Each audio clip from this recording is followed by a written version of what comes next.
খারাপ লাগছে। বাংলাদেশ খেললে ভালো লাগতো, এই মাঠে খেলা হলেই ভালো হতো। ইংল্যান্ডে আমাকে প্রথম যখন ফার্স্ট ম্যাচটা বাংলাদেশ খেলে তখন আমি ওপেনিং ব্যাটসম্যান ছিলাম।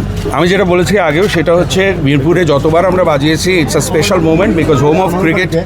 আই লাভ ক্রিকেট পার্সোনালি, সুতরাং আমার জন্য এখানে গ্যালারিতে কত মানুষ থাকলো দ্যাটস নট ইম্পর্টেন্ট, গ্রাউন্ডে হোয়াট এভার ইট ইজ, আমার জন্য বাজিয়েছি যে বিসিবি আমাকে ইনভাইট করেছে, থ্যাঙ্কফুল, এনজয়েড। আপনি তো ক্রিকেটার ছিলেন, যদি আপনার স্মৃতির মন্থন করেন, বাংলাদেশ ক্রিকেটের সাথে তো আপনারও স্মৃতি আছে, স্মৃতি অনেক আছে, বাট কী বলবো, আমার one of the very special moment হচ্ছে ইংল্যান্ডে আমাকে প্রথম যখন ফার্স্ট ম্যাচটা বাংলাদেশ খেলে তখন আমি ওপেনিং ব্যাটসম্যান ছিলাম।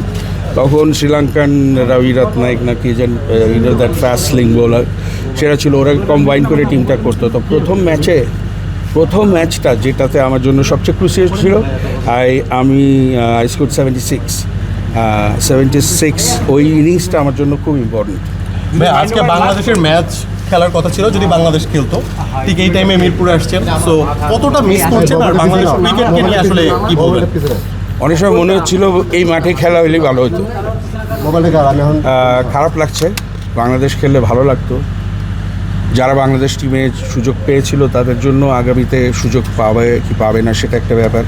তারা প্রফেশনাল প্লেয়ার, সুতরাং বাংলাদেশ টিমে অফিসিয়াল টিমের চান্স পাওয়া সেটা সবার জন্য একটা মাইল ফলক। এটার থেকে হয়তো বঞ্চিত হলো, but there is a decision made under many circumstances. এটা নিয়ে আর I do not want to add because যা হবার হয়ে গেছে। অফ করে দে ভাই, শেষ।